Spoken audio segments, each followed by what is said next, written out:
18th PSTA Finance Committee meeting. I'd like to call this to order. My name is Jeff Gow, your committee chair, and I'm representing the city of Dunedin. If I could start on my left, just go around the table and introduce the rest of the committee members. Excuse me, Vince Cox, Pinellas County.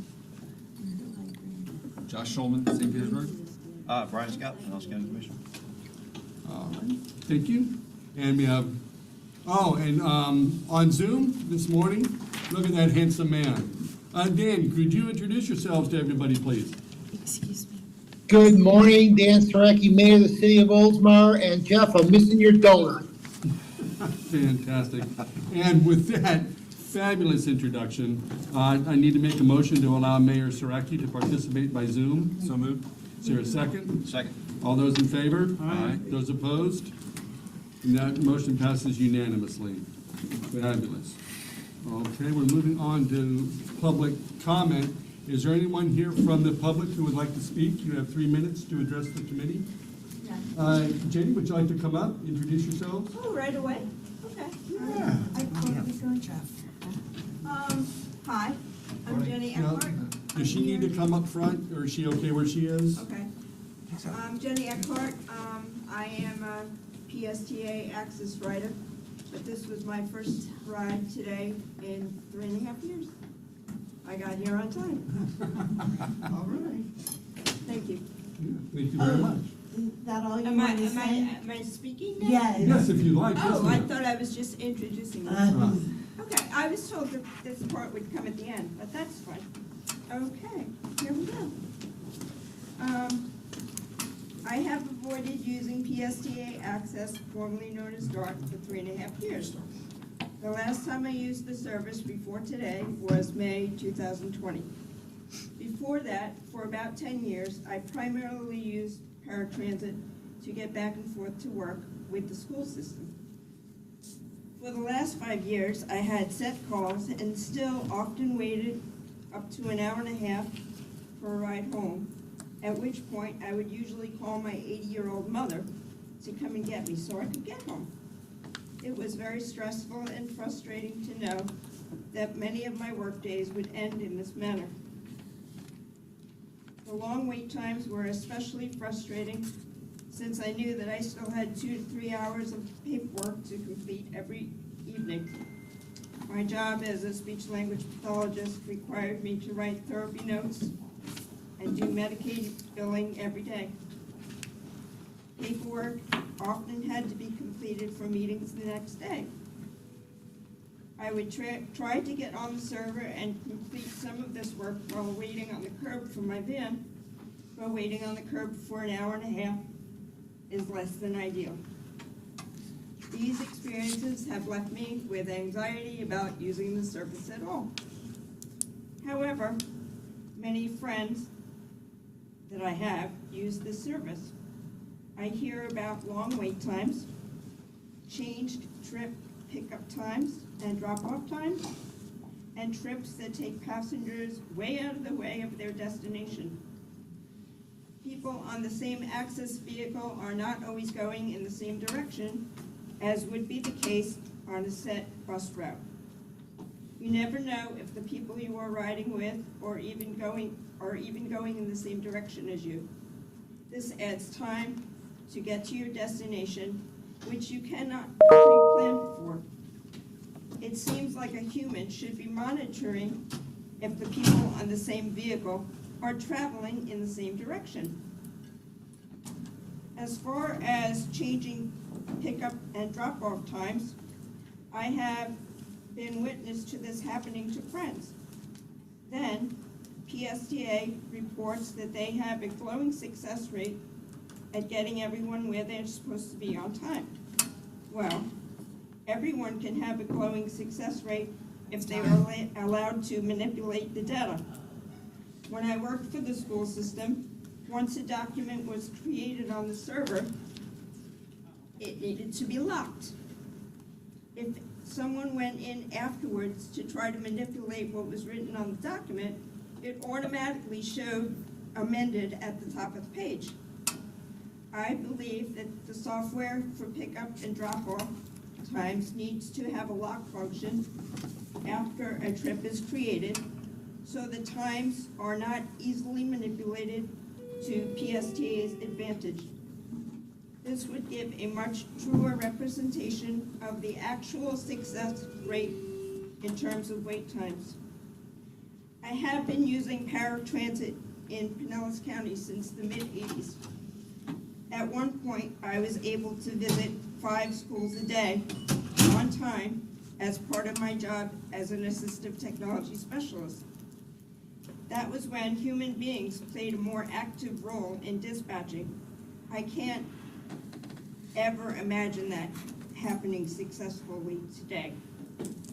I want a service that is reliable, that doesn't leave me sitting on the curb for an hour and a half or longer. This is demeaning. A service that doesn't pay attention to the client's needs to get around in a timely manner is not functional. I sincerely hope that some positive changes can be made to the paratransit so it does not evoke feelings of frustration, stress, and anxiety. Thank you. Thank you, Jim. Thank you, Jenny, very much. And what I'll do, and is it Barb? Yes, And do you need some sort of volume enhancement? I recorded what I was gonna say. Okay. So, I don't know if it needs a microphone near it. That, yeah.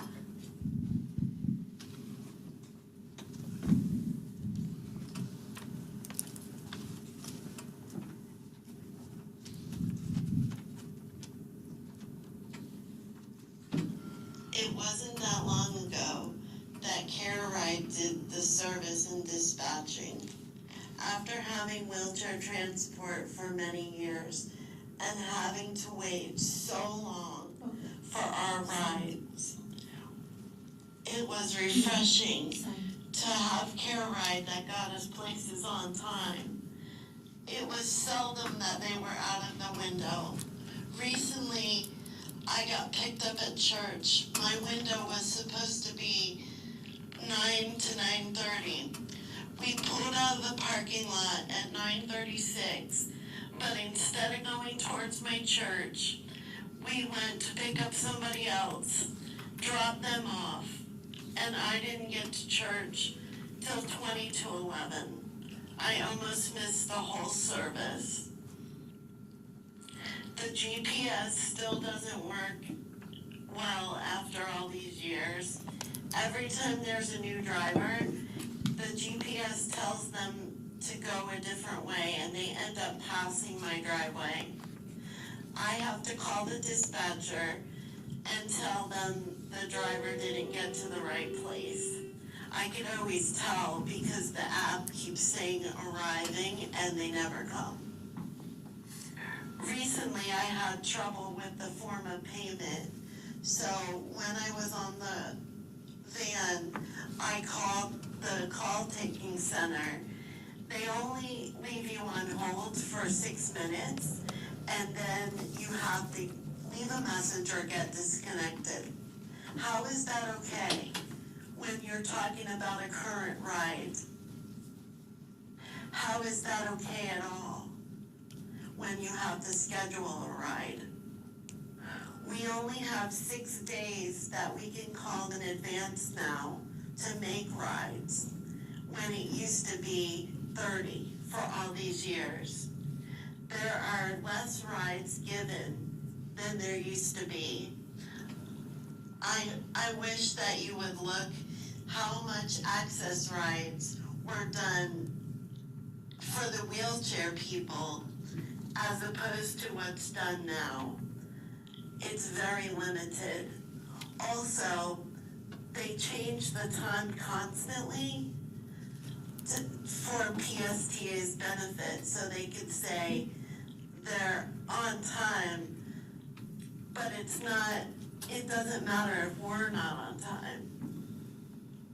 I hope that the board members will look at the raw data and see how many access rides are late per day, because I guarantee you that the on-time rate that they say here at the meetings is not reality. I ride a lot. Just for me, it's not reality. There are many times I have to call to get my ride home scheduled because everything is full. And that's been a couple days in advance at times. It is so stressful when you need to get to a doctor's appointment and you know you're gonna be late. By looking at the app, you can tell. When you know things can be better and how much better they were with CareRide, it's very disheartening for us to go through what we're going through now. The last thing I want to say is about On Demand. We got a message saying for the 5th ride, they'll charge more. When you're in a wheelchair, you're lucky if you could take one round trip. We have to wait, and on average, an hour or more for our rides. I wish I could go in an Uber or Lyft, but that's not possible. We deserve good service, like we had before. I hope changes are made. I hope you care enough to make changes, but I'm not so sure that's gonna happen, because it's been over 2 years now. Thank you for listening. Thank you, Barb. Brad, Yeah. can you address any of those comments, concerns for us? Well, to both of you, certainly apologize for the situations that you've encountered. You know, we too are very dismayed that CareRide left us. They were an awesome service for our community, and they did very, very great service. Unfortunately, they closed their doors in 2020. Oh, right when you stopped riding. Yeah. And so the only thing PSA could do is go back out to bid and find a company that could provide the best service we could possibly provide. And that's what we have done. Now, I understand, I appreciate your concerns and issues. There are humans, there are human beings. I know maybe what you might have heard, but that there are humans monitoring every single trip. Not well. Maybe not appropriately, but we are committed to constantly improving the service. Our folks, our representatives of TransDev have recommitted to us that they are dedicated to providing the best service they possibly can provide. They are trying to make improvements themselves so that they can have the staff to monitor all the trips. Sometimes they are not monitoring. I mean, I would just say, and to the PSA Finance Committee and to Commissioner Cox, thank you for constantly bringing this issue up. But you know, rest assured, we are working constantly to make improvements, and that they are improving as you look at our stats. See, your stats don't mean anything. If the times keep changing, it's to PSTA's benefit. And Barb, I would. Thank you. I'm sorry, but we don't allow the back and forth during public comment. You've had your time to speak, and now it's... Right, and I apologize, and I think we will have to move on to our committee, but we have Ross Silvers and Bonnie Epstein are both here. They can talk. I know you talk to them all the time about their issues. But thank you for coming. Thank you. And I'm sorry, was there any public comment online at all? Okay, that being, let's close public comment, and we'll move on to item 3A, and approve the September 13 minutes. Move approval. Second? We have first, any second? All those in favor? Aye. Aye. Those opposed? And that motion passes unanimously.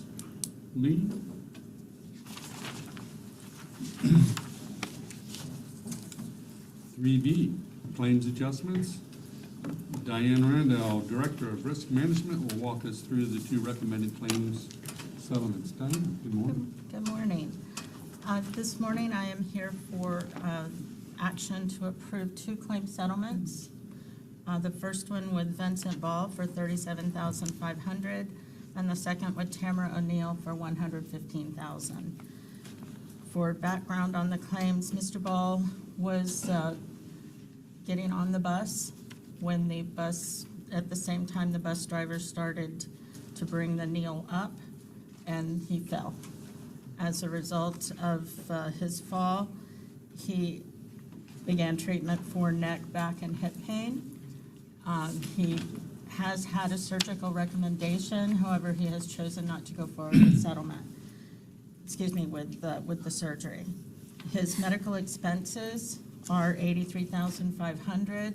However, if he should decide to have the surgery at a future point, that would add significantly to that, up to $75,000 or more.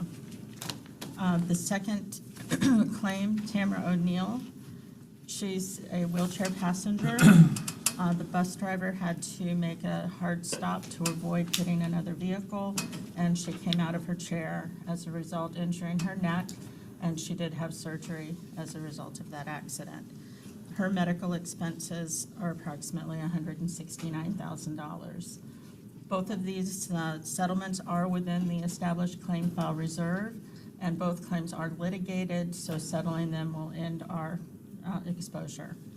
So the recommendation is to approve claim settlements in the amount of $37,500 with Vincent Ball and $115,000 with Tamara O'Neill. I'll be happy to take any questions. Are there any questions? Yes, sir. Thank you, Diane. So who's picking up the rest of the expenses on these? Is it Medicare or Medicaid? Some is insurance, some is Medicare.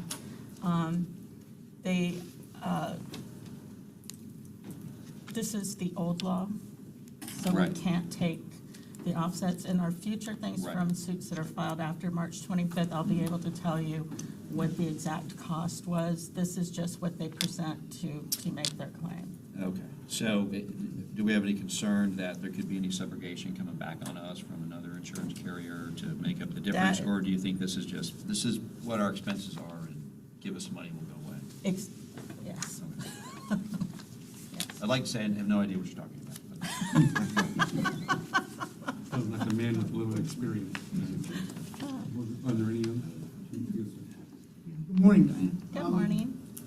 My question is on Miss O'Neill, Yes. who was in a wheelchair, and I'm certain locked down with the tie downs. And do we know if she had a shoulder harness put on her? She was not wearing the shoulder harness. And was there a reason why? Did she decline it, or did the operator ask? As far as, I do not know the exact answer, but I believe she declined. I know the bus operators offer it.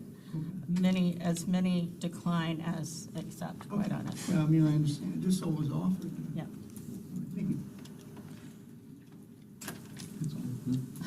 Mayor, do you have any questions? Nope, I'm all set, thank you. All right, thank you. Move approval? We have a first, we have a second? Second. Okay, I do have a question, we'll hold that. For those that decline the shoulder harness, does PSTA have any mechanism to acknowledge that the rider has declined? Anything to You protect mean like a us? documented that they did not accept Just it? anything to protect us so that they can't come back and say, I was never offered.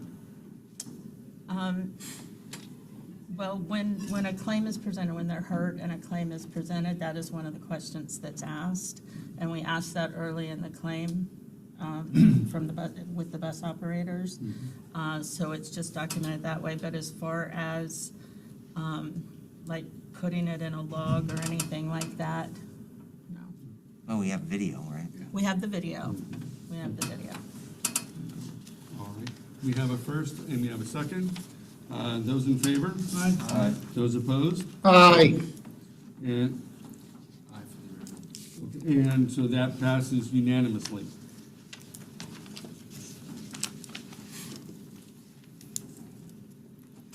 Okay, Diane will stay with us to present the increase in the authorized amount of PSTA's liability insurance contract. Diane, again.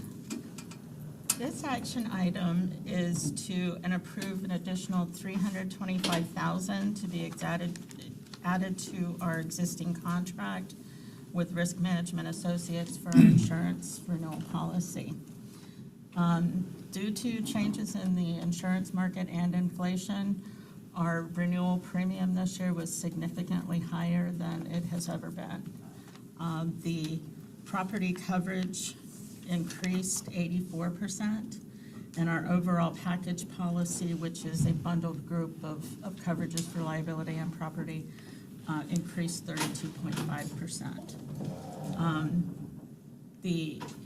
That's mainly due to supply chain issues, replacement costs increases, property value increases because of a lot of the increase in costs in replacement. So unfortunately, our premium this year is over $1 million, so we're seeking additional coverage. And I'll hand it over to Al to talk about the procurement piece. Good morning, Mr. Chair. Al Burns, your highly motivated procurement director. Last month, we exercised the final option for this contract with Risk Management Associates Incorporated. So this is the final option, and as Diane said, we're asking to increase the value of the contract by $325,000. Diane mentioned a couple words this morning, escalation and increase, supply chain issues, and you're going to hear that repeatedly in some upcoming action items as well. So I just wanted to kind of prepare you, and those are the reoccurring themes on why we're asking to add monies on additional contracts. Later this summer, the summer of 2024, we're going out for competition, and approximately around August, September timeframe, we'll be bringing a new contract before you, and it'll go through the procurement process. The fiscal impact of this is funded by operating funds. And this morning, the recommendation is recommend approval of an additional $325,000 to be added to the existing contract with Risk Management Associates Incorporated. If there's any questions, Diane and I will be more than happy to answer them. Any questions? Yeah. Thank you, Mr. Chair. So what exactly does Risk Management Associates, what services do they perform? It's our broker. It's our insurance broker. So we self-insure though, right? So what do we pay them to do? Are they actuaries where they determine what premium we need to set aside in our insurance reserve? They do our loss pick for us, or what exactly? Right, we are self-insured, but we do have excess insurance. We have sovereign immunity, so our exposure is $200,000, $300,000. However, a claims bill could cause that to be higher. If Congress were to take on a particular case, they could vote to have us basically not be able to use sovereign immunity. So we do carry excess insurance. Up to what level? $2 million. $2 million, okay. To be able to have that level. We also have a self-insured retention, which is the $200,000. Right. Prior to 10/1/22, our self-insured retention was only $100,000, but our carrier stopped offering that for a renewal on 10/1/22, so we had to go to the $200,000. So this is basically reinsurance, an umbrella policy? Yeah, it's a form. It's excess insurance. Up to $2 million. Up to $2 million. Have we ever had a claim go there?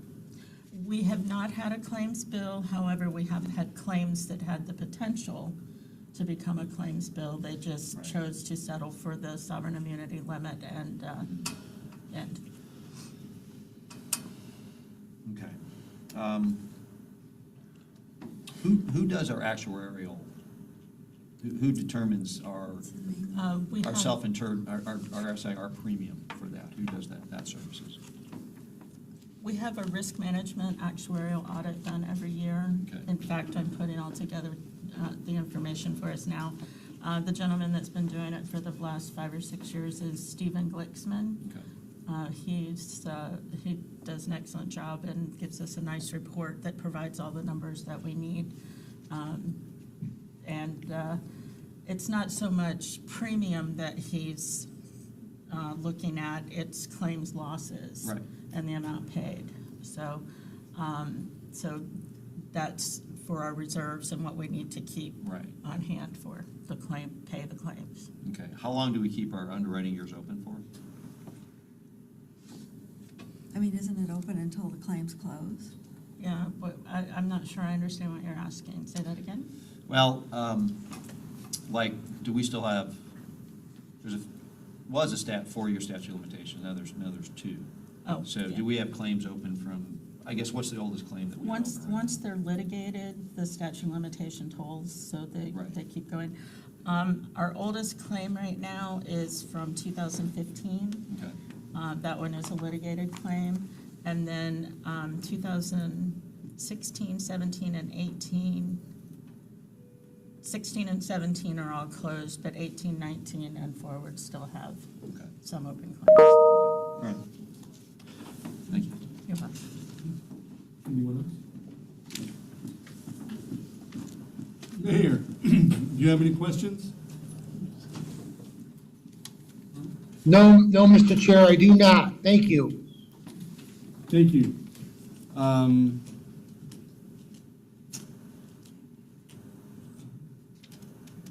I don't have any questions. Well, the additional 325, was that part of the 24 budget? Yes, Did we anticipate yes. this? Yeah. I did anticipate there being an increase, and I did put that in the budget. It was when we got the actual renewal amount and checking and seeing what was still left on the existing contract is why we needed to come back. But I did put it in the budget, so it is budgeted. Okay, thank you. And I know that my own personal auto insurance increased as well as my property I insurance. about had a cover, heart so- attack when I got mine. Yeah, so, okay. If there are no other questions, I will certainly entertain a motion. Move to approve. Is there a second? Second.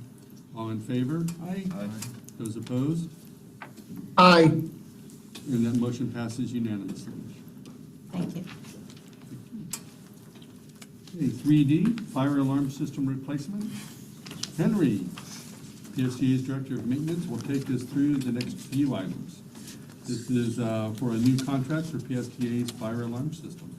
Yes, good morning. Henry, So, good morning, sir. good morning. So buildings of this size, which have this many people working at, are required to have a fire monitoring, alert, and suppression system that's all automated.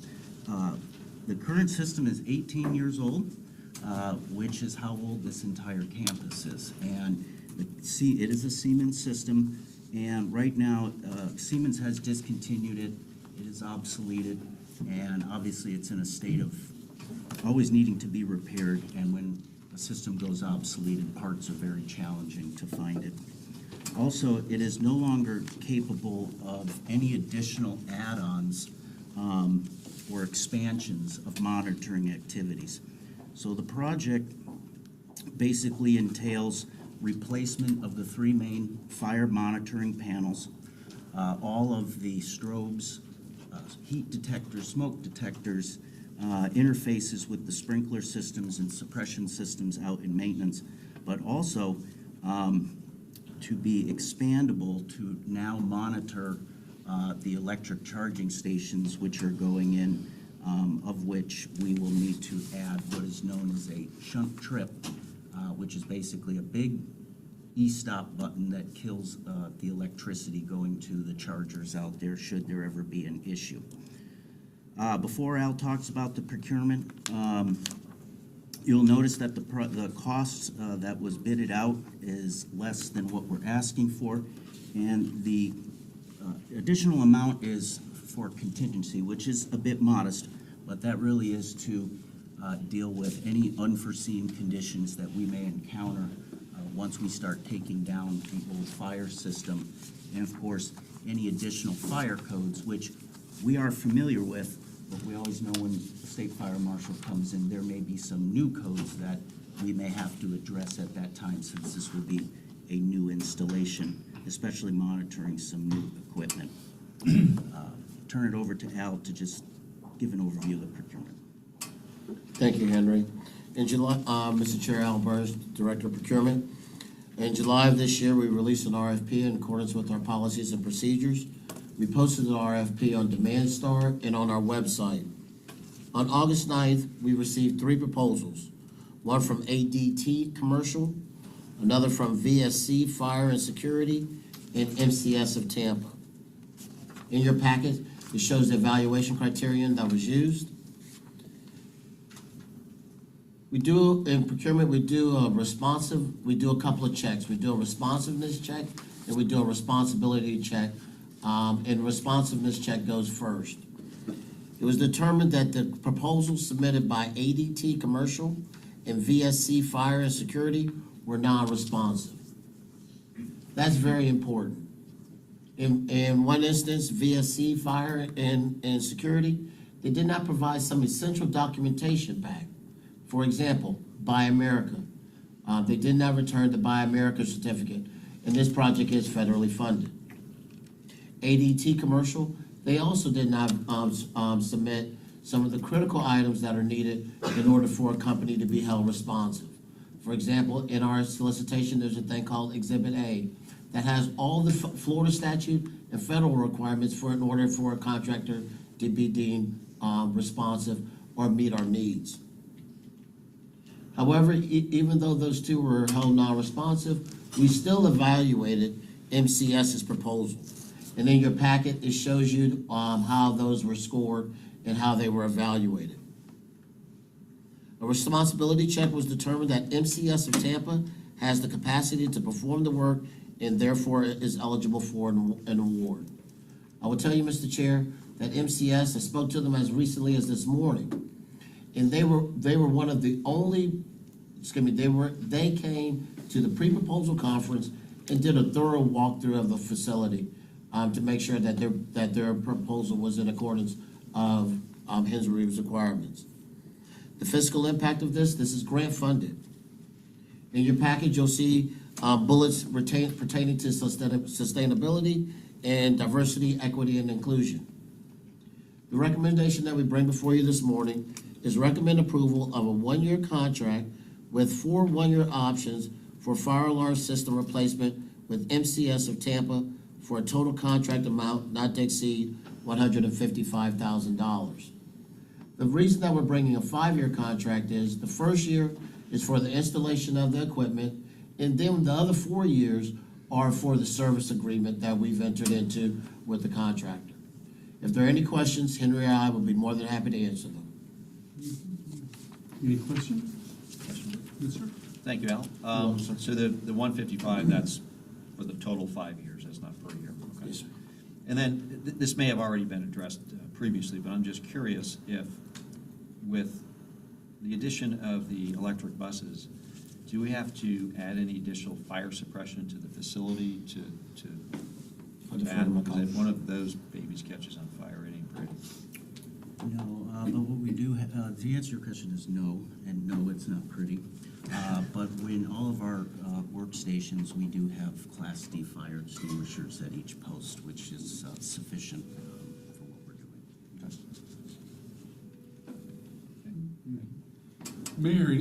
Mayor, any questions? No, Mr. Chair, but I make a motion to approve. We have a motion. Do we have a second? Second. All in favor? Aye. Those opposed? Aye. And that motion passes unanimously. Item 3E, Facilities Management Software. All right. Henry, outline the new contract for PSTA's Facility Repair Management Software. Property Track. Henry. Might be asleep. Obviously. I know, I Might have to fill out a property tax work order for that.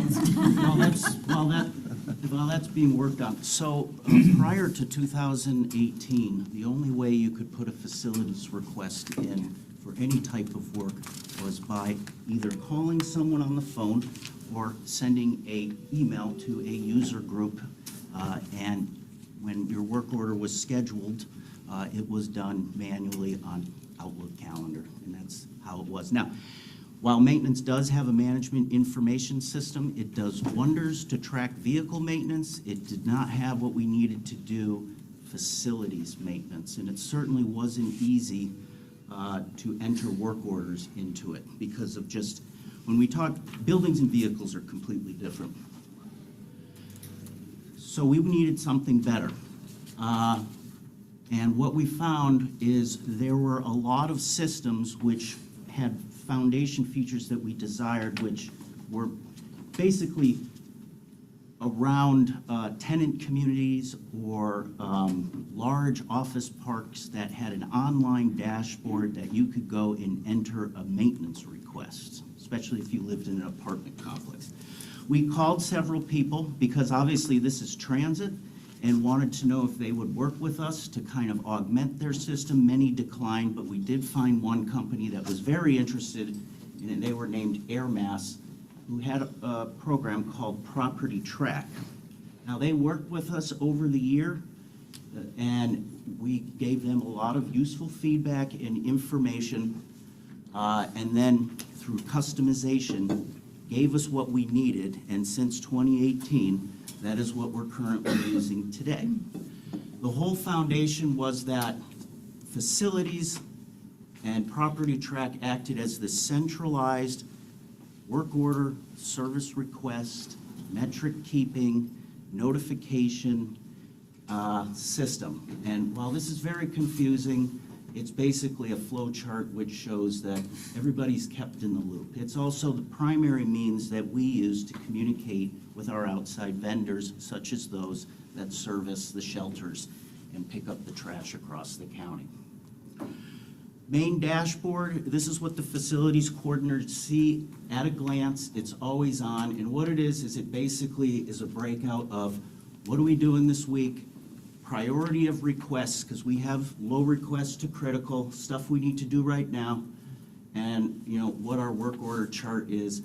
And obviously to the left, you can see all the different modules that we use. And to your right, you can see everything that it's capable of. Whether you're at a work terminal, such as a desktop, a laptop, or even if you're on a mobile device, such as a tablet or a phone, you can manage Property Track anywhere. However, you can all enter service requests through a mobile device. And this is very helpful, especially when we have given this program and access, which is very easy, to our municipal partners out there, such as code enforcement or sanitation at the various municipalities. They can easily enter a service request, take a photo, send it to Property Track. We get it immediately, okay? And it's very, very straightforward way to get any work that is required completed. Now, most importantly, there are three things people care about when they want something done. Did you get my request? When are you gonna do it? And did it get done? And that's the difference that we have found with Property Track is the minute you enter a service request, you are notified from start to finish. We got it, here's when it's scheduled, here's what was completed and when it was done. So you're always kept in the loop. That is something that even our MIS system in maintenance does not have the capability to do. So asset list, now this is where the customization part came in with AirMass, right? So most importantly, we actually treat each of our bus stops as an individual asset. So when you add all of those up, plus our buildings, plus our terminals and support equipment, that's well over 4,500 individual assets that we keep track of in this system. Now, when a particular stop needs maintenance or attention, you can easily select that by the UID number itself of the stop. Also, we use that to keep, we have folks that are out in the field constantly, taking pictures, doing inspections of the stops, and that's where this is all kept track of. So you can easily access a stop or a building or a room, and you can get a picture of it, and you can get the current condition report. Like I said before, this is where all the extra customization came in. Obviously, any good system will allow you to run reports. Two of them that I like to see, of course, are work order aging. This is the on-time performance of the facilities maintenance department. How good are we doing? Are we on time? Do we have any that are overdue? By how long? And then the one to the right is, where are we spending most of our time? Now, let me just say, these are generic photos, so Intrust Bank and Metro Park are not real places here. But it does illustrate that, especially with the graph on the right, what are the components, where are folks spending the most time, and then you can keep drilling down to the component, which is it just one building, is it one piece of equipment, which is very helpful so that we can allocate resources effectively. All these are benefits of the system. One of the other reasons we wanted to go out with this is obviously there are programs that cost millions of dollars that will do this, and they'll customize it as much as they want, but this is one of those things where we worked with a company since 2017, and we gave them a lot of R&D work for transit applications, which there are not really that many that will have a system that's for facilities maintenance to the level.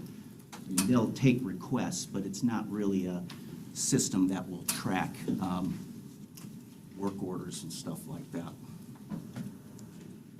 That's our recommendation. Let me turn it over to Al once again to go over the procurement. Mr. Chair, Al Burns again.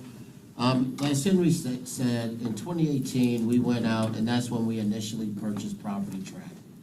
We went through a competitive process, and we received 3 proposals, or 3 responses to that solicitation that was issued back in 2018. The value of that was $95,040 over the course of the 5 years. In July of this year, we issued a sole source. And in procurement, we don't do that often for a large dollar value contract. And there's rules according to the Florida statute in which that you're required to, from a procurement perspective, when you submit a sole source. We received 2 responses to the sole source. And we met with, and to find out with both people that submitted, can they offer the same features that the Property Track software does? And they could not. And therefore, they rescinded their request to compete on the solicitation. In procurement, we negotiated a 4-year increase over a 4-year fixed escalation rate over the course of the next 5 years, and that is in your packet. You'll notice that there's approximately a $44,960 difference from the initial time we purchased Property Track and today. And I just want to elaborate a little bit or piggyback off of what my colleague said. Property Track, they made a lot of enhancements specific to PSTA from the initial software package that we bought out of the box. Additionally, prices for everything has gone up from 2018 to today. Supply chain, software is going up. All commodities that we're buying, we're seeing a lot of escalation in short. This is funded by operating funds. It is a budgeted item. And the recommendation that we bring before you this morning is recommend approval of a 5-year contract for facilities maintenance software with Airmass LLC, doing business as Property Track, for a total contract amount not to exceed $140,000. If there are any questions, Henry and I would be more than happy to answer them. Thank you, Henry. You said that the software works with our municipal partners. They're able to enter work orders and stops and things like that. is this also connected with C-Click Fix? Do we know if that's integrated? It's not integrated. It is something that we're actually actively asking Property Track to see if they can do. Okay. But currently, we'll take requests from C-Click Fix, enter them into Property Track, and then communicate that back. But that is something we're looking at. Okay, so right now we get those and then we manually enter those in. Okay. Thank you, Mr. Chair. Thank you, Mr. Chair. This looks to me like a pretty reasonable price for what this is going to do in terms of the size and scope of what it's going to be managing, the number of bus stops and things that we have. So, are these funds budgeted for? Yes, sir. In this year? Okay. Do we anticipate it sounds to me like this is going to create some efficiencies, so do we think this is going to offset any existing costs that maybe we can save some money down the road? I'll defer to Henry on that, from a maintenance perspective and facilities perspective. Well, I can tell you that it's allowed us to go off paper-based work orders. It's also, in terms of efficiency,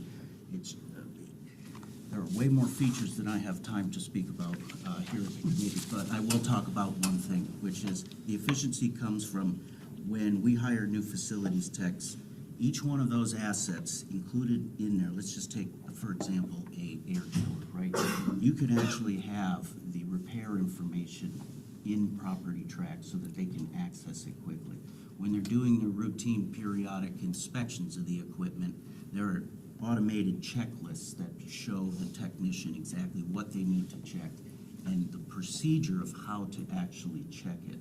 So it's not just being off paper based, but in terms of turnaround time of getting folks acclimated to the equipment, everything you need is right there at a glance. Nobody's carrying around big repair binders anymore or, paper checklists. Right.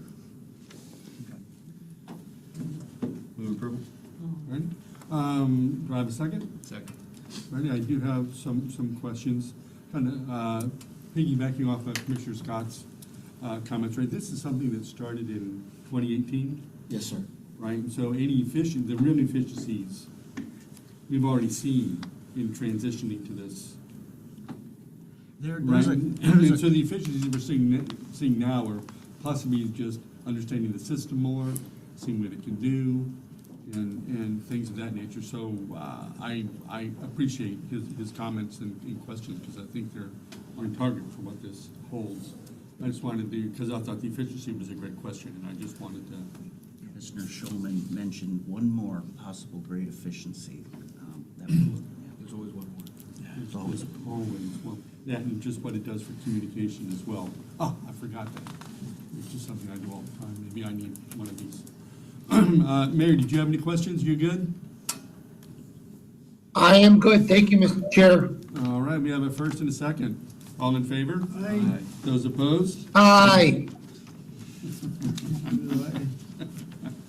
That motion passes unanimously.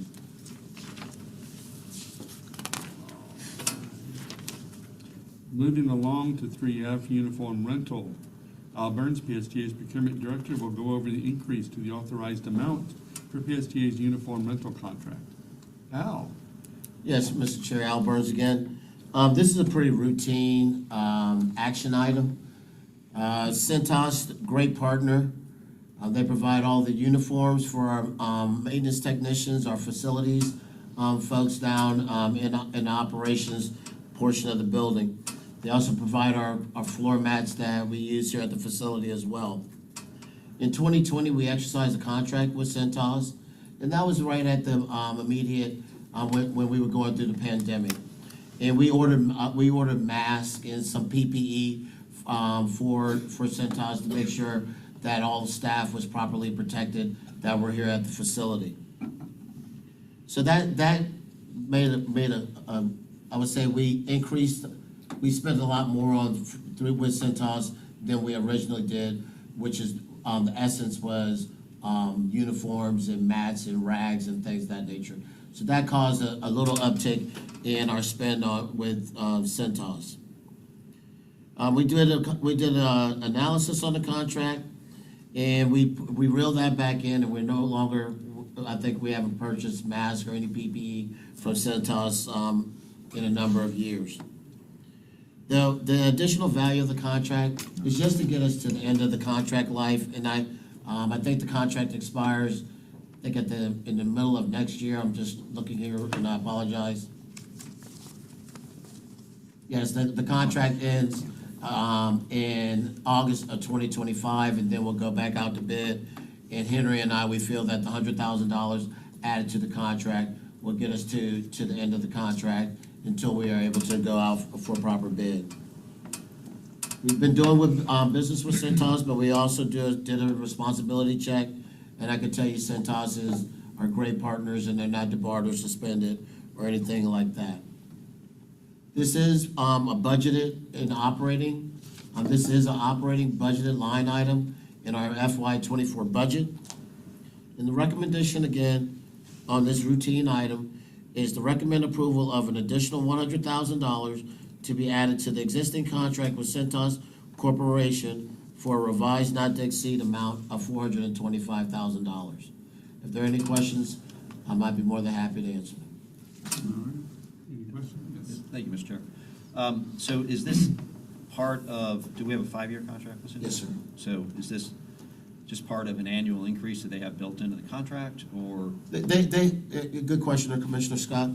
They do have escalation throughout the year, but like I said, we spent, I don't know the exact dollar amount, and I apologize for that, but we did purchase PPE through Centos. So that, in essence, if we wouldn't have, I'm not saying we wouldn't be coming and asking for it to add monies, but that's probably one of the main reasons that we're having to come and add $100,000 to the contract. So are they requesting this over and above their annual increase? No, sir. No, sir. There has not been I thought that they did want an increase. I want a second, I'll be able to answer that in a second. I'm not sure if they requested escalation during the course of the contract. I'm not sure. Right. Okay. Because if we have a contract with them and they're 4% a year, whatever it is, I mean, why don't we just hold them to their contract? And I agree with you, sir. One of the things that I did in the private sector, and I brought that over here to, and at Heart at PSTA, is oftentimes I do have vendors come and ask for escalation requests. Right. But they have to show supporting documents from their OEMs and their suppliers, and then I take that under consideration before, I just don't arbitrarily say, okay, granted. So there is due diligence that's done on our part before we do that, and I'm reaching out to staff now to find out if that's that. And I apologize for not having the answer right. Yeah, I'd like to just kind of know that. I mean, I just, in my experience with uniform companies, it's kind of like your cable bill. You get a great deal, and then 2 years later you go, why am I spending $150 a month on cable? So, and you're absolutely right. Right. And the thing is that I've noticed over my 20 years experience is you really have to monitor their invoicing, because I mean, it's like, and Henry and I, we talked about that. We've actually sat down with Centos and met with them on those areas specifically. So I get where you're coming from, 110%. Staff is looking now, and I should be able to have an answer probably before the next action item is okay, thanks. is submitted. Any other questions? Mayor, any questions? No, Mr. Chair, thank you. Move to approve.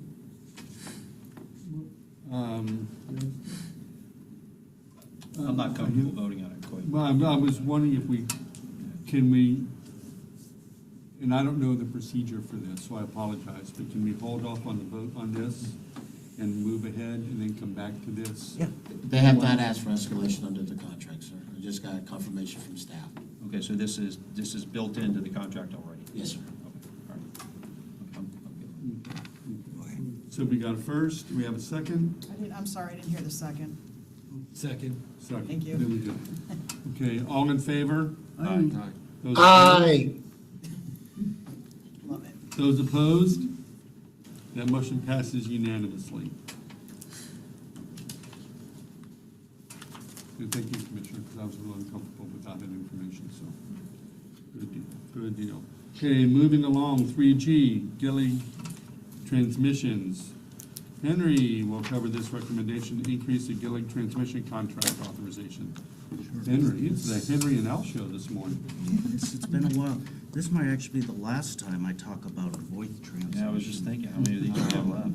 Well, good question. So this action item is to basically get us through the next 2 years of this contract with Gillig. So VoIP transmissions are in some of our oldest model buses, namely 2005 through 2008 model year buses. Actually a very good transmission. So right now, there are 84 buses left, and once the electric buses are deployed, there will only be 27 vehicles left that have a VoIP transmission. Obviously, VoIP has seen cost increases over the years. Now, the contract is through Gillig, okay, which in turn supply us the actual transmission, which is it's common with that relationships. I will mention that this is through VoIP's exchange program, of which we are considered a authorized warranty repair facility. So if there's an issue with the transmission, we don't actually sit and diagnose it. We take it out, we ship it back. We have swing units on the shelf to get the bus back on the road very quickly. Now, Mr. Chair, we just talked about escalation, and thank you for the question, and I sincerely mean that from a finance perspective, that you're just not approving stuff just to approve it. And when I mentioned to Commissioner Scott the process that we did, I looked in our files at the Gillig contract. They did ask for escalation on the VoIP transmissions, and they have a series of backup documentation to support that they submitted for that. And I'm just looking here, and I'm just looking at from VoIP itself, and then there's documentation from VoIP subcontractors or their suppliers of, hey, this is why we're asking. And I took that into consideration when we did the modification to increase the value of the contract. They were awarded this contract in 2020. The original contract value was $532,000. As I said in your packet, it mentions that we did ask for backup documentation, and that is correct, and I just verified that. The additional value of this contract will allow Henry for these last amount of VoIP transmissions, and this contract expires in July. It's going to be January of 2025. As our best practice, we did do a responsibility check on them, and Gillig is an outstanding company. We do a lot. That's where we get all of our buses. We do business with them on a day-to-day basis. Great company, and most importantly, they're not debarred or suspended from any list. The fiscal impact of this comes from capital reserves. This comes from capital reserves.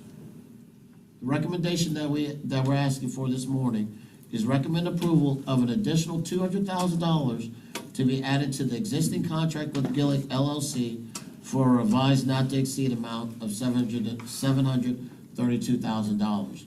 Once again, we haven't overspent the contract. We're not buying more transmissions than are required. But since we first entered into this contract in 2020, escalation has happened. And with the transmissions, as you know, that's metal, and the cost of metal has gone up and escalated. If there's any questions, Henry and I would be more than happy to answer them. Yes, sir. Thank you, Mr. Chair. So when we get to the point where we don't have any more voice transmissions, is there a buyback provision in our contract, which may not be in January 2025? We may have some of them beyond that. I don't know what the exact schedule is, but are we kind of stuck with those things after the fact, or can we? core returns. Okay. All right. Will we get full credit for those? Maybe not. Possibly. I know the core, it depends on the core charge, but that is what they're interested in. Okay. All right. Okay, thanks. Anything else? Mayor, questions? No, Mr. Chair, I am good. Thank you very much. Thank you very much. I just have a few, Al, it's coming from the capital reserves. Yes, sir. Can I read into that? Then this was not a budgeted item? We did not Oh, anticipate? no, it's in there. Is It budget. is It's part in- of our 5-year capital plan. Okay, all right. Then never mind the rest of my questions. then. All right, do I have a motion? Move approval. Second. All right, all those in favor? Aye. Those opposed? Aye. I need to hesitate, I keep forgetting to hesitate. That motion passes unanimously. Fabulous. We are moving along. Thank you. Fair payment systems, Debbie Leos. Our last action item today is about an extension and increase to our memorandum of understanding with Hart regarding cost sharing for our Flamingo Fair system while a new MOU is finalized. Debbie Leos, CFO, will take us through this item. Debbie, good morning. Thank you. Well, good morning, and thank you very much. We have an MOU with Hart, and this is for the Flamingo Fair project and program. They act as part of the regional working group. They are responsible for the project. They're responsible for the back office, and we are part of that group. I want to just so the action item today, as Chair Gao had said, is to approve an extension of the original MOU and a time extension as well as dollar extension. The MOU has expired, per se, at the end of December. Now, Hart has been without a lot of people in a lot of key areas as it relates to this MOU. So we had been working on it, and it basically came to a halt, and we received an invoice from them saying we would like payment for a portion of fiscal '23. It was through, I believe, July. And I said, that's lovely, but I can't pay you without a vehicle. And we had brought this almost to the finish line, and I think during budget season, during whatever, they ceased having meetings related to this. So in the spirit of cooperation, they reached out to us and said, hey, PSTA, can you help us get this across the finish line? So I've had a couple meetings, and actually yesterday I was able to conclude negotiations on the new MOU. And I just want to go back, and what the MOU does is it provides for contract vehicles for anything related to Flamingo. It relates to how we share our revenue, which is very simple. It's based on TAPs. And it also talks about the cost allocation. And that's a little bit where we got hung up. So we are actually taking a look at that, and it's based on this particular cost allocation. It's just an example. This is not a final. I have a final as of last night. But we take a look at things. Is it based on a per unit? So we have the validators on the buses. I'm going to be paying for my validators on my buses. Hart's going to pay for the validators on their buses. We have other things that are based on TAPs. So when you get on and you go to pay and you're tapping, we're going to be sharing that based on TAPs. Other things that are fixed costs, we've agreed now to pay at 50/50. So all those things are, I'm not going to have you look at all the details. Stop looking for it. But, you know, we're going to come up with, this chart will be finalized, and that'll be the basis for the cost allocation in the MOU. And I'm just going to flip back, keep things interesting. The estimates I have on here, quite honestly, based on our discussion yesterday, are a bit high. So I know I'm going to come in under budget. I want to bring the new MOU to this committee in November with a December board approval. Hart is going to do the exact same. Our dates for approvals are about the same. What I'd like to do is be able to get the invoices paid for fiscal '23 based on what we've agreed on, and just give us this little cushion for the first quarter of '24 to be able to move forward. In working with Al said we can take that original MOU, extend that date out to extend the date out to January of '24, just to give us that cushion, and then increase the value of that contract by that $1,235,000 for a new contract value. And I am very confident, given what we've concluded yesterday, we'll be able to bring this forward in November. I would entertain any questions. Just one quick question. Sure. So it says for Q1 '24, but that goes till January 31st, so that's 4 months? Yeah, well, Q1 goes to December 31st, but I was allowing for not knowing exactly when all their board meetings would be, et cetera, just to get it through. But, you know, I feel for them. I got to meet their Scott Drainville at APTA, and I actually said to him, first of all, I thought he worked for Gillig. That was my first mistake. And I said, so what do you do for Gillig? And he said, I'm the CEO at Hart, because all I saw on our name badges was, like, first names were huge. Everything else was small.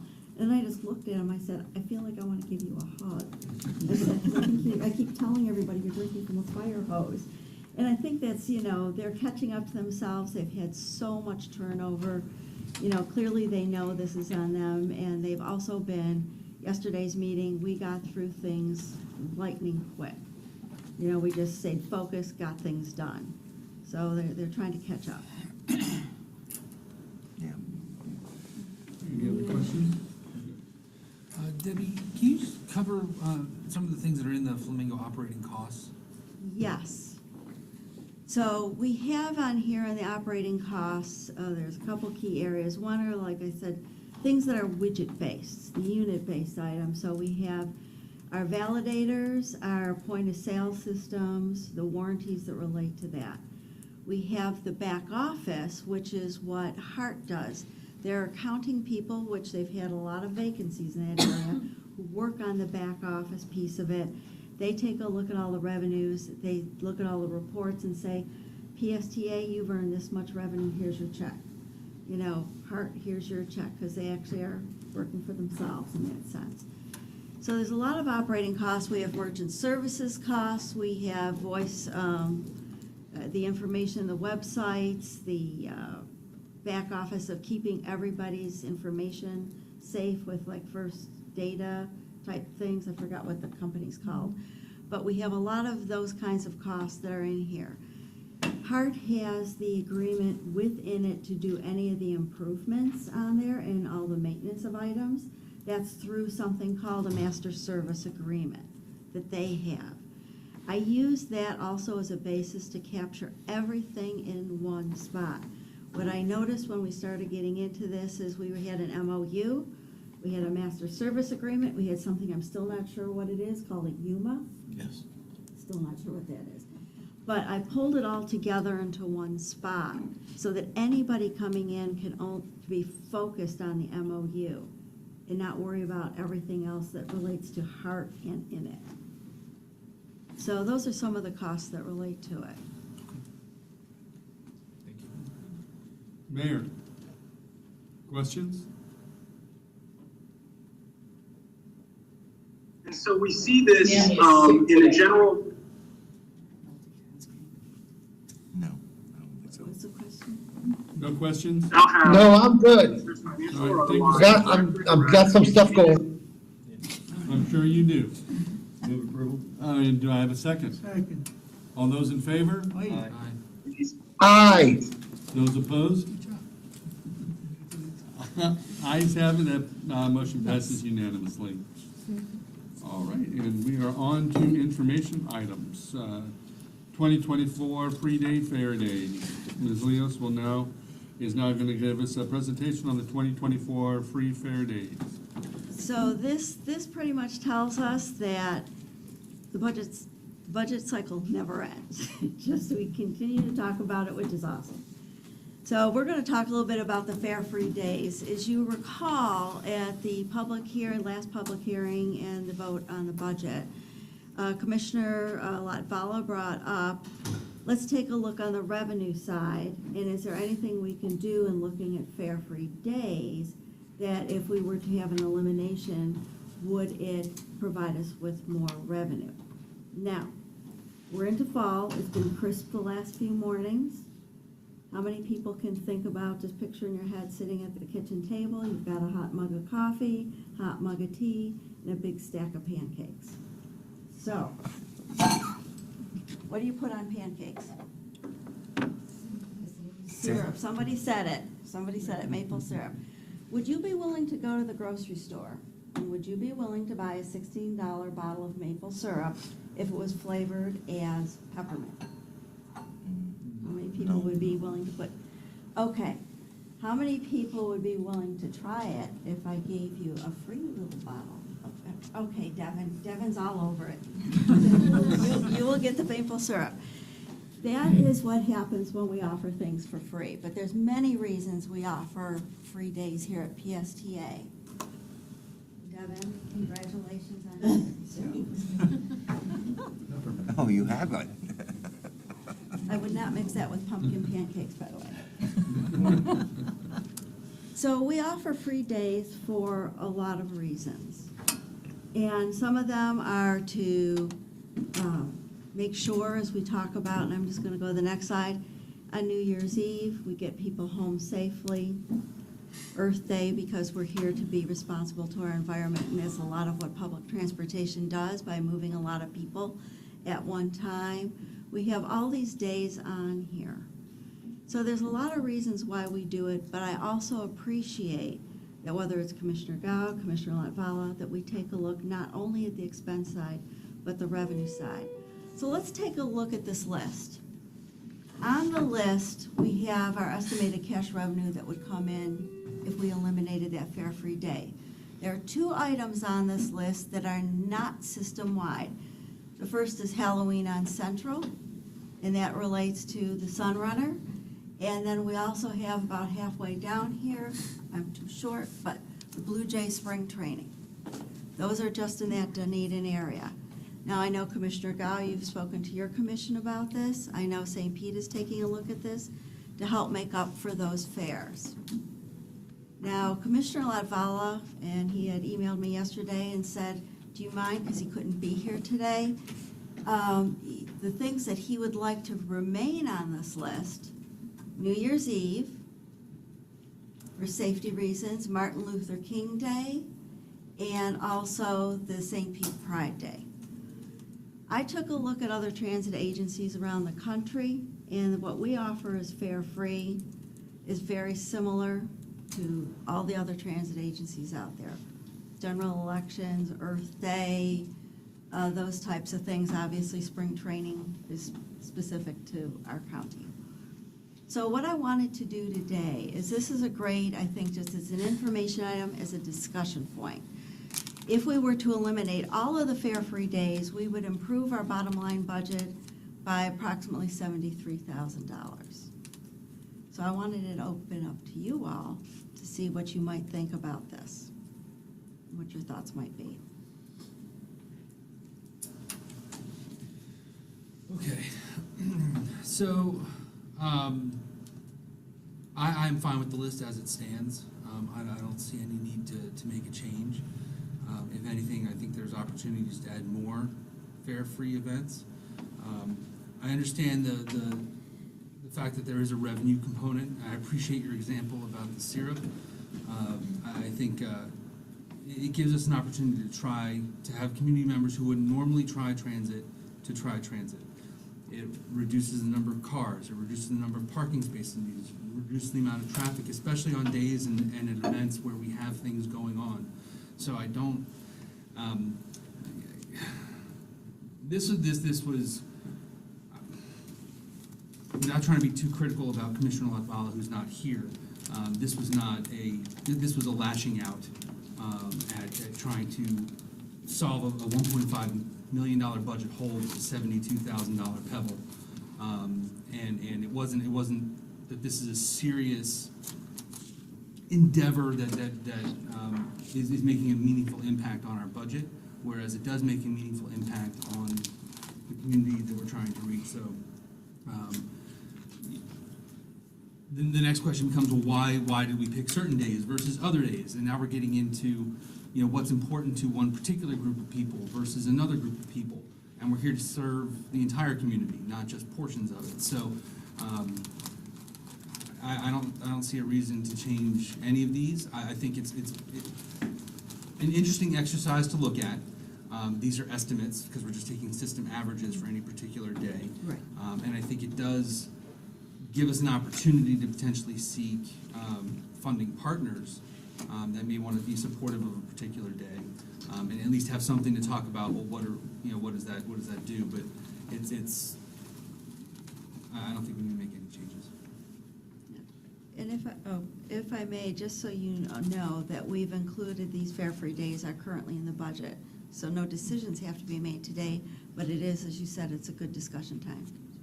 I like the idea of trying to find sponsors to offset some of these things. I mean, maybe Pride organizers would be willing to, I mean, it's not a lot of money for a Pride organizer, so I think whatever these events are, I mean, trying to find sponsorship opportunities for those, I think is a great idea.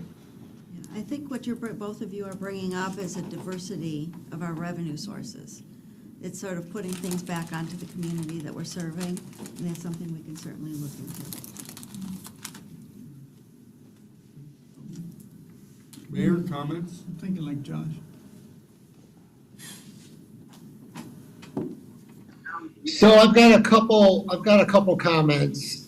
The first thing is, I think these days are actually very important for the community. As Josh Schulman said, this increases bus transportation for like residents, constituents who may have never rode the bus.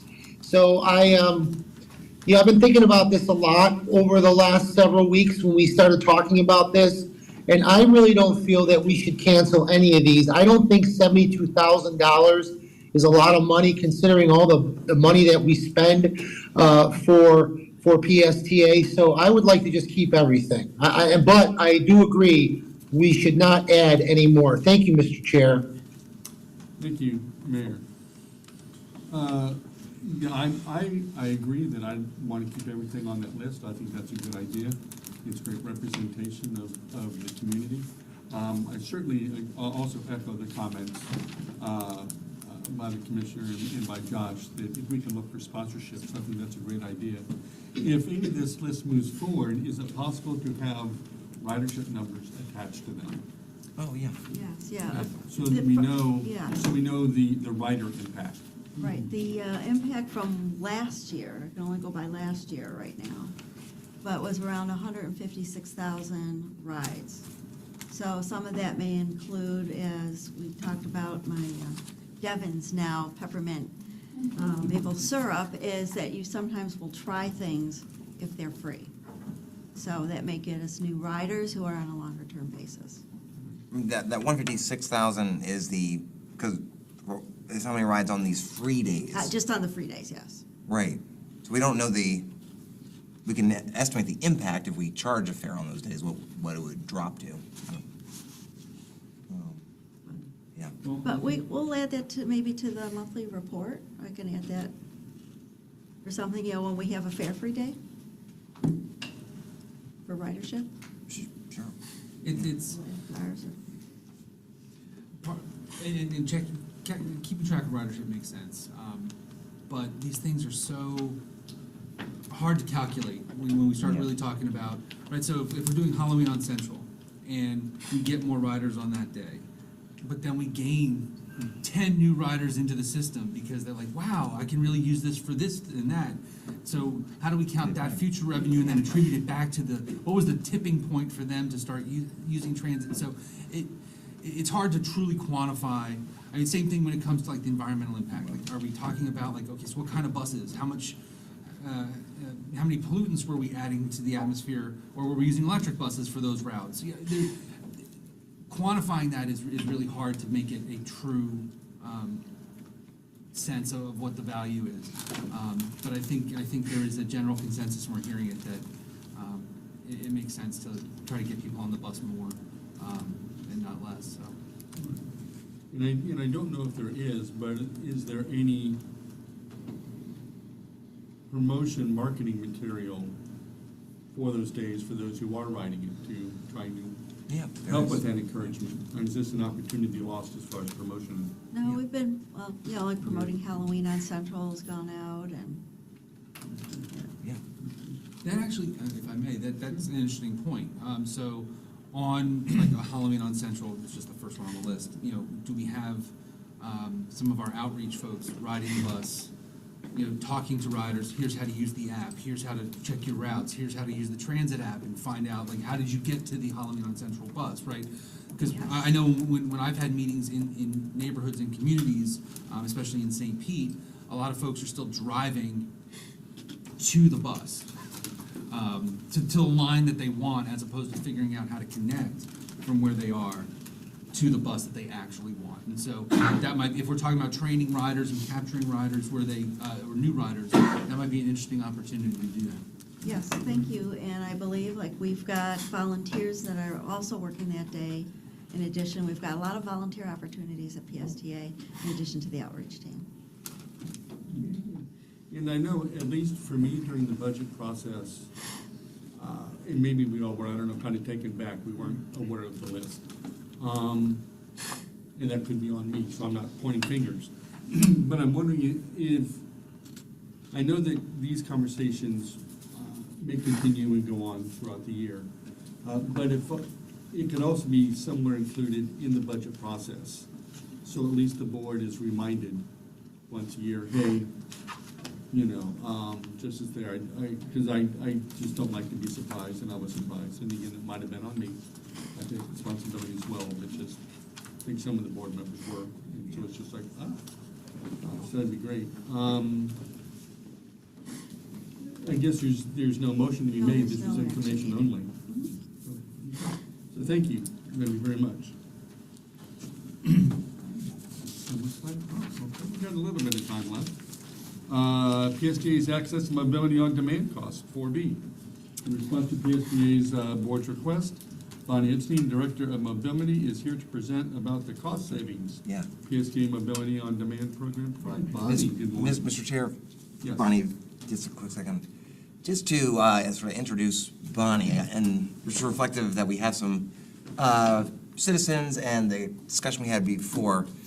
Bonnie's about to give a presentation about the cost savings related to the Mobility on Demand program, which was what the board voted to have this finance committee do. Just like the board voted to have that discussion on the fares, on the free fares. This is a board requested presentation on the cost savings that the MOD provides. I just didn't want to be tone deaf to reflective of the citizen comments we heard today, that we are trying to make improvements to the access. This is just a little bit different. FYI. Go for it. Awesome, yes. Good morning, Finance Committee. I'm Bonnie Epstein, the Director of Mobility Services, and yes, I'll be going over our access and MOD costs and fares today. So just a quick reminder, our PSTA Access service, that's the pre-scheduled service that we're required to provide as a transit agency. Riders need to book by 5 p.m. the day before. There's a 30-minute window, and trips may be shared.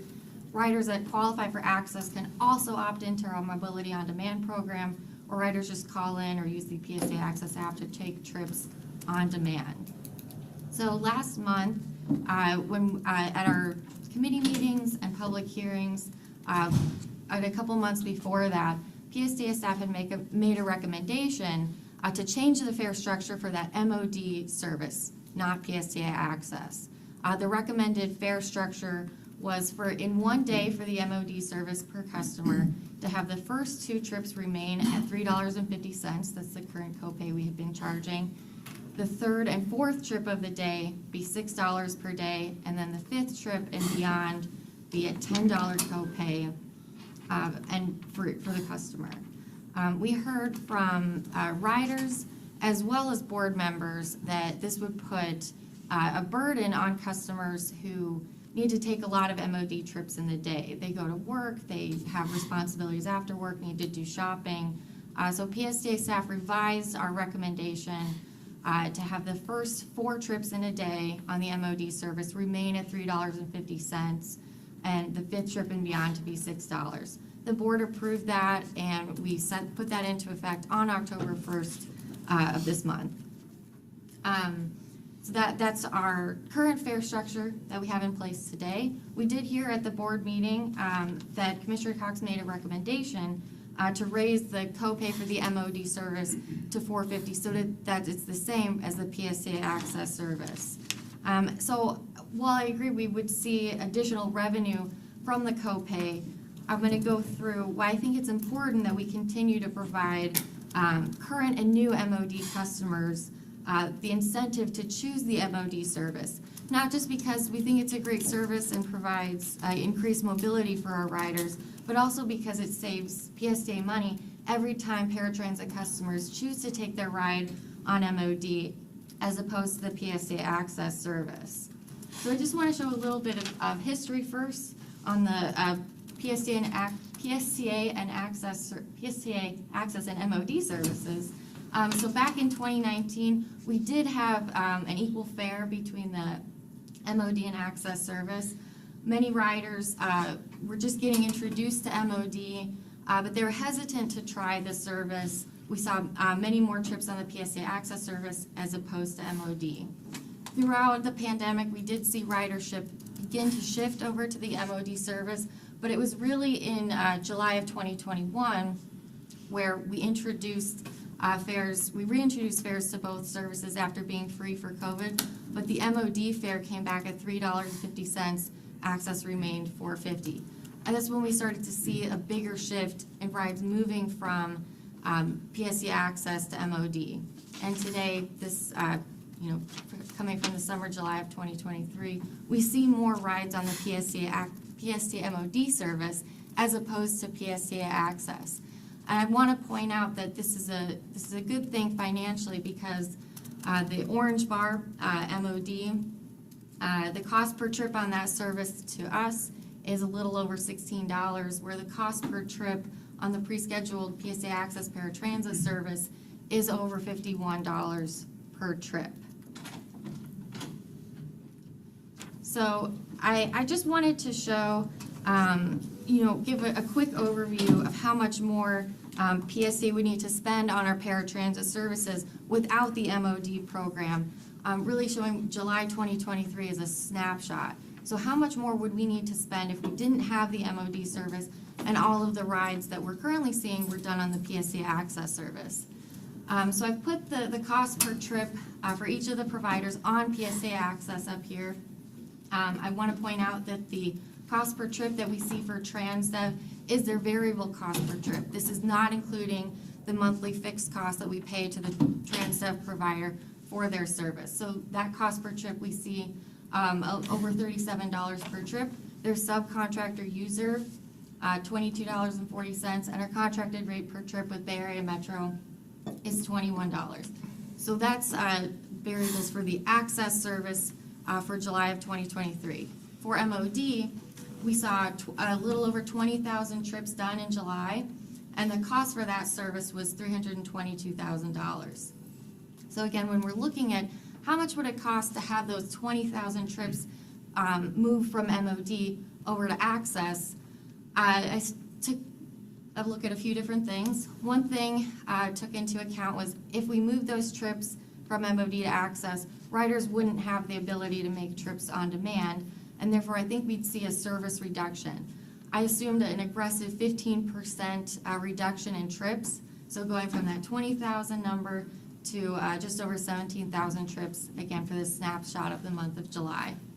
I also assumed that the distribution of trips that we'd see if we moved all these trips over would be the same as what we see on PSTA access.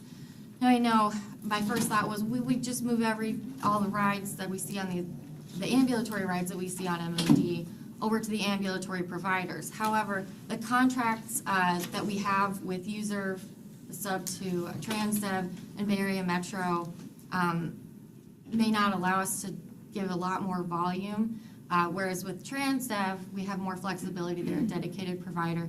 I think we could move more trips to them. And I think that would also be a good thing because we'd see the efficiency of the Transdev service increase as we have more volume on the Transdev service in the same service area and the same service hours. We'd see a greater efficiency of the service going up from 0.9 from what we see today to about 1.3. That may be optimistic, but trips per vehicle hour. So that would reduce the cost per trip from that $37 down to $25.80 if we saw this big increase in volume. So I know this slide has a lot of math on it, but again, if we moved all those trips from MOD to Access and we split them out among the providers that do PSTA Access, with Transdev as example, we take those 17,000 trips, 53% of them leaves us with 9,000 additional trips that would be done on the Transdev service, multiplied by our new cost per trip. Again, from the previous slide, that was $25.80. That gives us $232,000 that we would spend on that additional 9,000 trips that were done on Transdev.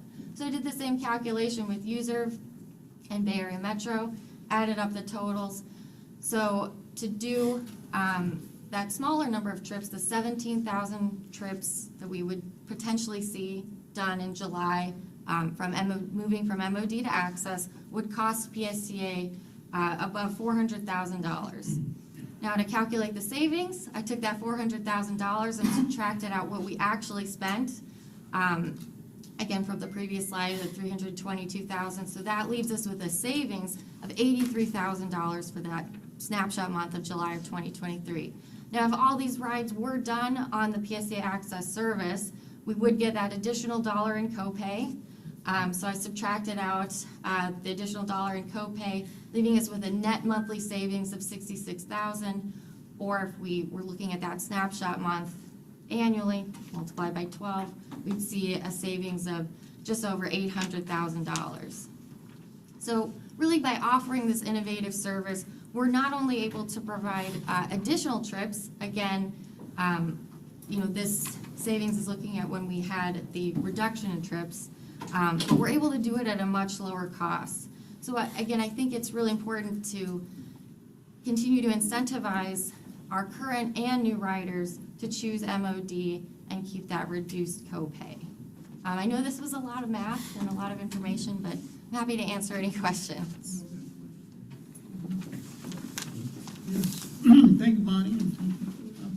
We do want to be mindful of that, so I'm sorry. Yeah, I know that, because, and I like it when these are always planned at the end of, this is what happens with the MOD and the access.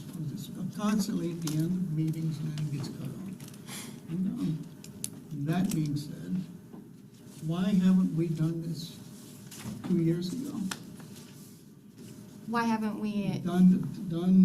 Shoot for 1.3 on the efficiency. I mean, there's so many things. And what we have to remember also is that with the Transdev, who was formerly First Transit, that it's not a per ride fee. Mm-hmm. Okay, the staff is there, and it is variable. And so the more rides they do, the cost goes down, how that works. And that's what we need to shoot for. Unfortunately, the system that dispatches it is not good. It's really not good at all. It has deadheading out the window, over 40% deadheading at an extreme cost. And these are deadheads 12 miles or longer, too. At least 40 a day. And it costs a lot of money. The company, Transdev, cannot route. And it's gone on the entire time. We say it can route, but it can't route. It's a very onerous thing. If a vehicle pulls up to a dialysis and somebody's ready, they can't pick them up because Spare Labs has total control of the route. So I'm wondering, I'll make this short because it's the way it has to go. How are we going to get to 1.3? So to get to 1.3 trips per vehicle hour, I think we would need to increase the volume like I was showing here. That would be taking trips either away from MOD or just seeing a huge increase in volume that would cost us a lot extra. The 0.9 trips that we're seeing per vehicle hour is, I think, actually a little better than what we were seeing pre-Spare when we had the Transdev service start in 2021. Just with the reduction in volume, we're taking trips away from Transdev. They're being done by other providers. I just don't think we're gonna be able to see that same efficiency with the lower volume of trips. And let me point this out, when, first, Spare Labs wasn't ready, to go, so the former company took over for a few months, and their, efficiency was 1.5. The drivers were doing 12 rides a day. With the program we have now, it's roughly 7 to 9 rides a day, and it costs a lot of money. And what needs to happen is that the provider has to be able to control those rides that was in the RFP, and it's not happening. So I'd like to know when it's gonna happen. As we've discussed, Commissioner Cox, that was not in the RFP. We can go over this a lot, and I'd be happy to meet with you again on it. I appreciate your position. Again, we're trying to constantly improve the service It's not as best we can. There have been changes since we had one provider. We'll try to, we're happy to put these informational items earlier in the agenda to have a further discussion. Please. Yeah, so we could, and actually, when we have others, give us data also, to perhaps the folks from Transnet, lay it out there for us.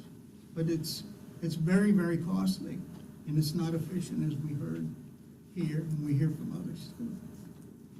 And again, it really irks me that this always gets put at the end, and it's been this way every time I request it, so just wait. That's all I got to say. Any other questions? So, yeah, I think to Commissioner Cox's point, we should move this to the front of a meeting prior to action items, so that we can give it the time that's needed.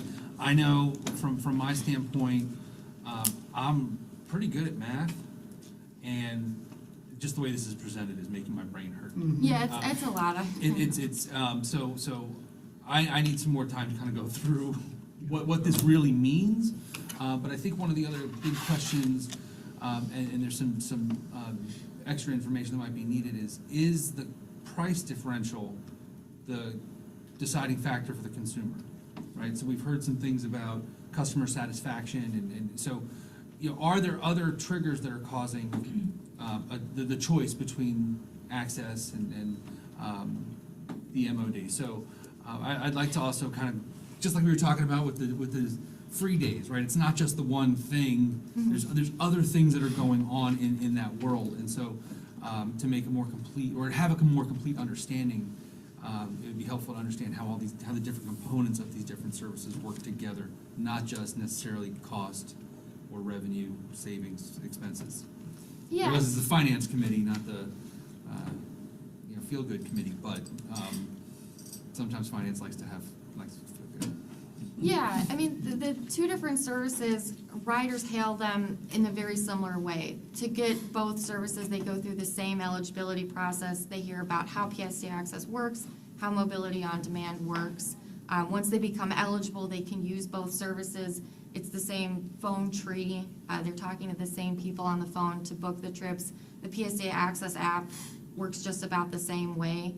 So really, I mean, the differences to the customer are the cost per trip, but also how the service works. So PSTA Access, again, the rider needs to know they need to book the trip by 5 p.m. the day before.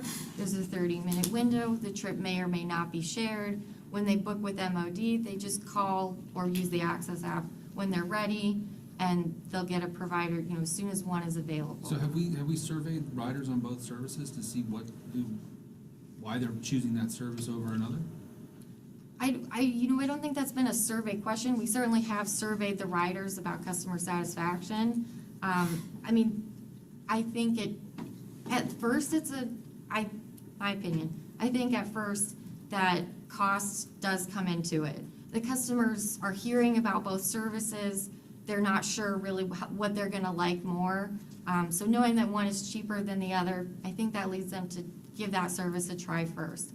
Once riders try MOD and they realize it can be a reliable service and increase their mobility, I think that's why they continue to choose the MOD service. So that's actually making Commissioner Cox's case. So if the differentiator is the ease of use and the fact that you can get a ride when you want it, then if you make both costs the same, then that is no longer the decision point. The decision point is how am I accessing and getting and using the service? And so I guess what I'm trying to figure out is it really the cost differential that is causing someone to say, I'm gonna use this service over that, or is it the ease of use or how they interact? I realize they're using the app and whatnot, but whether they're Yeah. booking the day before or whether they're doing it on demand, I don't know what the difference is. And I think we're making that assumption that it's the cost. I think that's the easiest one to make, because it's the most just data specific, but it's not necessarily make it true. Yeah, I think it's for the new customers, that cost difference really pulls them in to try mobility on demand. I think for customers that have been on the service for a while, it's more of a mix. I asked a bunch of our reservation agents yesterday what they thought of this, heard a lot of different feedback. Some of it is the cost per trip, some of it is the just the fact that you can get a trip on demand. But, we can look at adding that to one of our surveys. Or even potentially, I don't know if we can add a survey questions after like phone calls in, or put them on the app so that people can choose what did they like about this or that. But, and I appreciate your input, and you are definitely the subject matter expert on this for us. But most of your sentences just started with "I think," and I'd like to really try to progress past that to "I know," or "I have this much data," and then I'm making a few more assumptions after that, just so that we are making better, more informed decisions. Commissioner? Thank you. How do we pay TransDev? Do we pay them hourly? Is it per trip? Yeah, so the way that we pay TransDev is with a monthly fixed cost and a variable cost. And the variable cost is determined by revenue hours. So we have an hourly rate with TransDev. So the number of vehicle hours that they're out on the road, that goes onto our invoice, as well as just the monthly fixed cost that stays the same every month. So in terms of deadhead, I mean, that's the most expensive thing that you can do. But if we're paying them an hourly rate, it's really TransDev's job to manage that because it's extremely expensive to the extent that it's affecting service and the number of trips that they're providing. Yes. So it might be just interesting to see how many miles they're operating and how much of that is deadhead versus live, and just to kind of see how that plays out sort of month to month based on the complaints and number of trips that they're actually doing, and see if there's any kind of correlation there. And maybe, I don't know, just thinking out of the box here for, I don't know when this contract is up, but maybe there's some sort of blended rate that maybe there's a per trip incentive in there or something to encourage, further incentivize minimizing deadhead and increasing number of trips. Yes, we can definitely take a look at that. Mayor, any questions? No, Mr. Chair, I'm all set. Thank you so much. Thank you, sir. And Vince would like one more small bite at the apple. It's gonna be quick. And Commissioner Scott, to answer your question, daily, TransDev sends all that data to them, including the deadheading too, which they have no control over. They can't control that. It's done through Spare Labs, and they set up the route, and it's the end of the story. They can't change it. That's the way that works. To your point, Bonnie, also on the MOD, it's very effective with the TNCs because there's so much availability of the drivers out there, and they're aware of it. And a rider could call and really have a Uber or Lyft to them within 10 minutes or so. And but not in the wheelchair part of it. Doesn't work that way. It could be an hour, it could be a half hour, it could be 2 hours. So and they only do about 40 a day, where the TNCs do 600 a day, and quickly. And they operate from 7 a.m. to 7 p.m. Yeah, that is one thing that we're looking at, to get some additional volume for the MOD service for wheelchair riders. So although I think the majority of the time we get a good response time, I agree, sometimes it can be a really long wait, and we'd like to see that reduction. So we're working on that right now. If TransDev would get some of those trips, how would they be dispatched? Would it be again through Spare Labs? Both our MOD and access trips run through Spare. That's all I got. I'm done. Okay. That's why I love this meeting right now. Yeah. Thank you, Bonnie, for the information. And it sounds like what I'm hearing is we'd like to have this come back to us. If it could be a little cleaner on the math, a little simpler for the C students in the room, not everybody.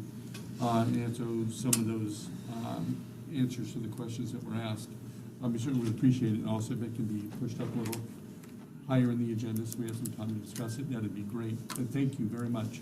Next is the reports, but we are 15 minutes behind schedule. Yes. Disrespectful to the members of this board as well as the meeting that should have started 15 minutes ago. So without any other questions, I'll ask for a motion to adjourn. Move adjourned. Second? Second. All in favor? Aye. Those opposed, turn the lights out. Thank you all very much. We will see you Aye. next meeting November 15th. Aye. Thank you.